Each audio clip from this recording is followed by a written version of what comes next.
و حالی در مورد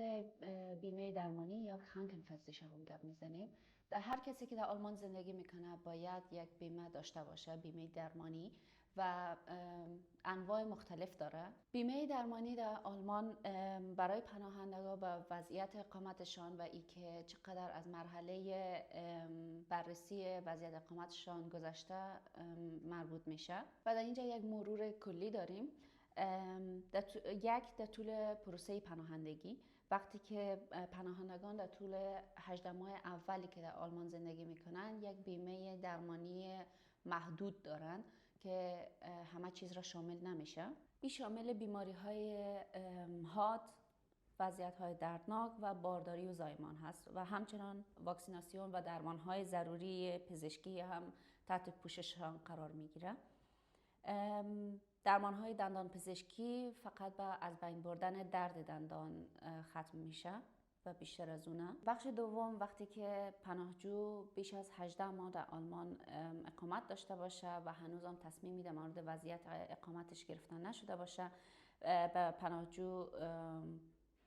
مزایایی در سطح بیمه درمانی قانونی یا GKV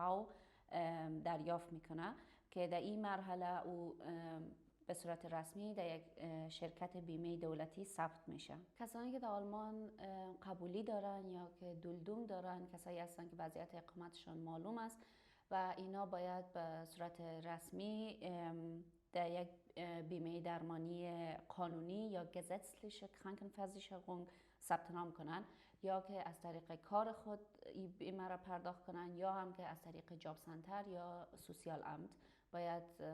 ثبت نام شوند و از این بیمه ها برخوردار میشن. و در ایالت های مختلف آلمان قوانین خاصی وجود داره و به طور مثال در ایالت های مثل برلین، برمن، هامبورگ و تورینگن ایالت های هستن که کارت بهداشت را ارائه کردن برای پناهجویا و اونا بدون تایید اداره سوسیال میتونن به دکتر برن. یک بیمه درمانی تضمین میکنه که ما وقتی که پیش دکتر میریم، هر بار که پیش دکتر میریم لازم نباشه که ما پول پرداخت کنیم و شرکت بیمه او پول را پرداخت میکنن و از او خاطر تمام کسایی که در آلمان شاغل هستن و کار میکنن باید ماهانه به شرکت بیمه خود یک مقدار مشخصی را پرداخت کنن. و کسایی که پناهنده هایی که در آلمان هستن یا که کار نمیکنن یا که وضعیتشان هنوز معلوم نیست و این چیزا، اونا لازم نیست هزینه پرداخت کنن بابت بیمه و بیمه از اونا از طرف جاب سنتر یا از طرف سوسیال امت پرداخت میشه. شرکت های بیمه مختلف خدمات متفاوتی را هم ارائه میتن برای مشتریان خود و تمامی شرکت های بیمه موظف هستند که مراقبت های اولیه را پوشش بدن. در آلمان دو نوع بیمه درمانی وجود داره، یکی خصوصی و یکی هم عمومی، که هر دوی اینها از لحاظی که چقدر هزینه میکنین و چقدر خدمات در دسترستان هست فرق میکنن. شما برای انتخاب بیمه عمومی آزاد هستین و هر کسی میتونه عضوی شود، اما در بیمه خصوصی این رقم است که شرایط خاص هست و مثلا بیمه خصوصی، شرکت های بیمه خصوصی از میخواین که فقط دانشجوها یا فقط کسایی که مستقل کار میکنن یا فقط کارمندای دولتی را به عضویت میگیرن یا کسایی که بسیار معاش بالا دارن را در نظر میگیرن و میتونن عضو شوند. در بیمه های سلامت عمومی مقدار هزینه ای را که شما باید پرداخت کنین بستگی در معاشتان داره و درآمدتان، ای که چقدر درآمد دارین ماهانه و اگر که